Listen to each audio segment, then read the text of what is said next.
हरिओम तत्सत। SP John channel में हार्दिक स्वागत है। प्रस्तुत है एक प्रेरक कहानी, नया जन्म। एक चोर ने राजा के महल में चोरी की। राजा के सिपाहियों को पता चला तो उन्होंने उसके पदचिन्हों का पीछा किया। चोर के पदचिन्हों को देखते देखते वे नगर के बाहर आ गए। पास में एक गांव था। उन्होंने चोर के पदचिन्ह गांव की ओर जाते देखे।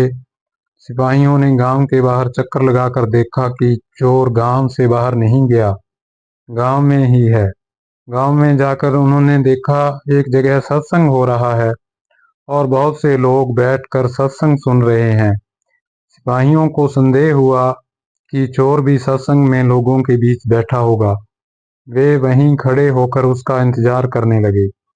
सत्संग में संत कह रहे थे कि जो मनुष्य सच्चे हृदय से भगवान की शरण में चला जाता है, भगवान उसके सब पापों को माफ कर देते हैं। संत अपने प्रवचन में कह रहे थे कि जो जो भगवान का हो गया, उसका मानो दूसरा जन्म हो गया। अब वह पापी नहीं रहा, साधु हो गया। अगर कोई दुराचारी से दुराचारी मनुष्य भी अनन्य भक्त होकर भगवान का भजन करता है तो उसको साधु ही मानना चाहिए। इसका अर्थ यह है कि उसने निश्चय बहुत अच्छी तरह कर लिया है।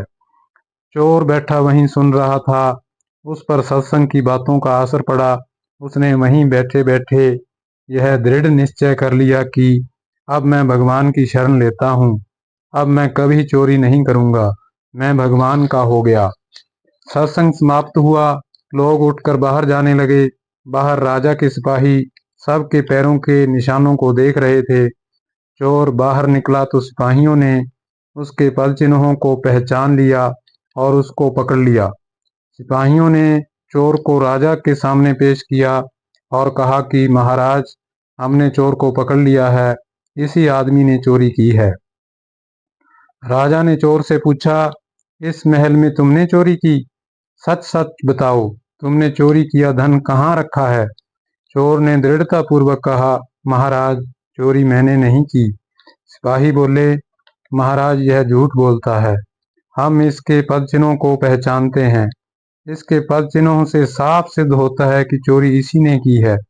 राजा ने चोर की परीक्षा लेने की आज्ञा दी, जिससे पता चले कि वह झूठा है या सच्चा।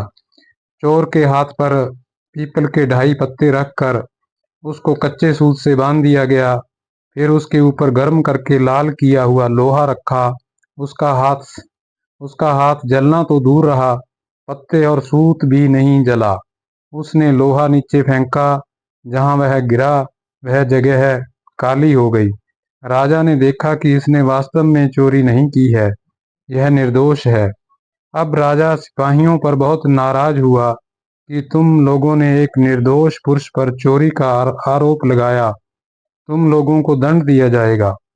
यह सुनकर चोर बोला, नहीं महाराज, इनको आप दंड ना दें। इनका कोई दोष नहीं है, चोरी मैंने ही की थी।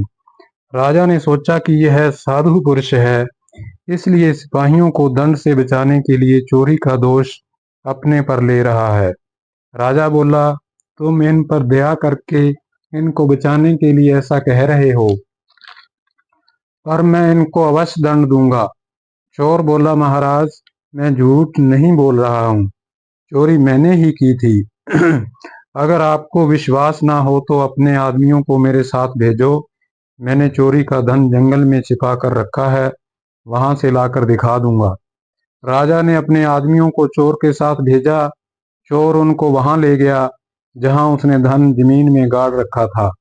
चोर ने धन वहां से निकाल लिया और लाकर राजा के सामने रख दिया। यह देखकर राजा को बड़ा आश्चर्य हुआ। राजा बोला, अगर तुमने चोरी की थी तो परीक्षा करने पर तुम्हारा हाथ क्यों नहीं जला, और तुमने चोरी का धन भी लाकर दे दिया। यह हमारी समझ में नहीं आ रहा है। ठीक ठीक बताओ, बात क्या है?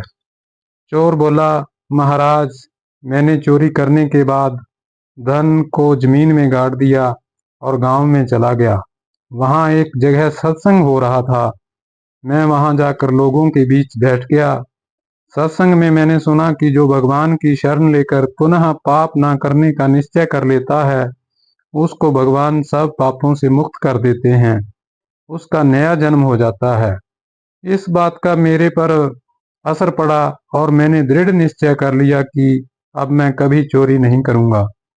अब मैं भगवान का हो गया, इसलिए तब से मेरा नया जन्म हो गया। इस जन्म में मैंने कोई चोरी नहीं की, इसलिए मेरा हाथ नहीं जला। आपके महल में मैंने जो चोरी की थी वह तो पिछले जन्म की थी। थैंक